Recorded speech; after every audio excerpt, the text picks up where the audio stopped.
chút ha.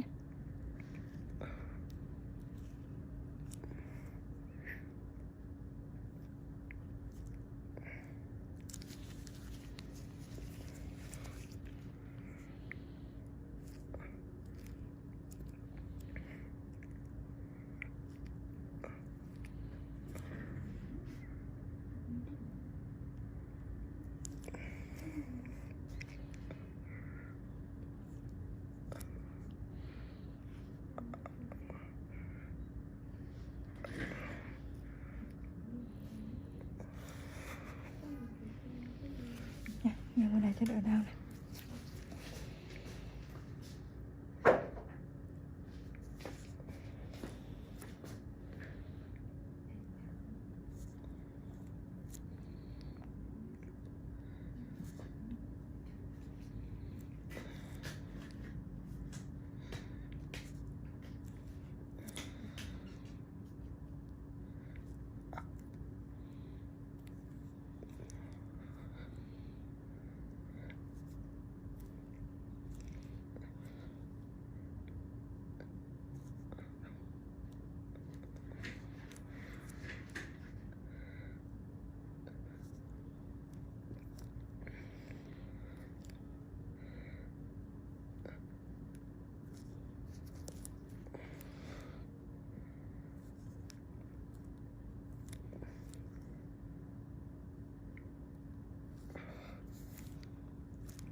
Thả lỏng đi. Ngồng quá chị không có lấy được á.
You won't believe what I'm about to tell you.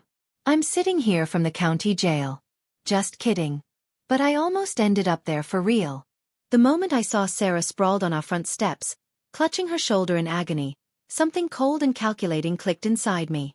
A familiar sensation I hadn't felt since my final deployment. 25 years as a Navy SEAL teaches you to channel rage into strategic patience. The HOA enforcer who had shoved my wife stood there with two of his cronies, smirking as if he'd just completed a successful mission. He had no idea who he was dealing with. No idea what kind of precision-engineered response he had just triggered. I wasn't going to put him in the hospital. I was going to dismantle his entire operation methodically and legally, the way I'd been trained to neutralize threats without leaving evidence. Where are you watching this from? Drop a comment below if you've ever dealt with power-tripping HOA tyrants or petty dictators who desperately needed to be put in their place. Trust me, what happened next will make your day. After 25 years of service in the Navy SEALs, all I wanted was peace. That's what Sarah deserved after standing by me through countless deployments, through the nightmares, through the recovery from PTSD that still occasionally gripped me in the early hours of the morning. She'd been my rock when I was thousands of miles away in hostile territory, and again when I returned home with pieces of myself missing. Not physical pieces, but the kind of soul fragments that combat tears away. When retirement finally came, we chose Pine Creek Estate specifically because the listing agent described it as quiet and tight-knit. Sarah fell in love with the spacious backyard where she could plant her medicinal herbs for the tea she made for her hospital patients. I appreciated the garage, large enough for my woodworking tools, and the proximity to a small lake where I could fish in solitude. We thought we'd found our forever haven. The first 6 months were everything we dreamed about during those long deployments. I started teaching free self-defense classes to neighborhood kids. Sarah continued her work as head nurse in the emergency department at the local hospital. We hosted small barbecues, made friends with Mike and Rebecca Johnson next door, and slowly I felt the hypervigilance that had been my constant companion for decades begin to ease. I built Sarah a trellis for flowering vines as an anniversary gift. 25 years of marriage deserved something handmade with care. I spent weeks designing it, making sure it was sturdy but elegant, something that would showcase the climbing roses she'd always wanted to plant. The smile on her face when I unveiled it was worth every splinter and every bead of sweat. 3 days later, the first knock came. A muscular man in his mid-30s with a tight polo shirt stretched across his chest stood at our door with a clipboard and a scowl. He introduced himself as Chad Wilson, compliance officer for the Pine Creek Homeowners Association. Mr. Morrison, your recently installed garden structure violates HOA Regulation 27B, Section 4.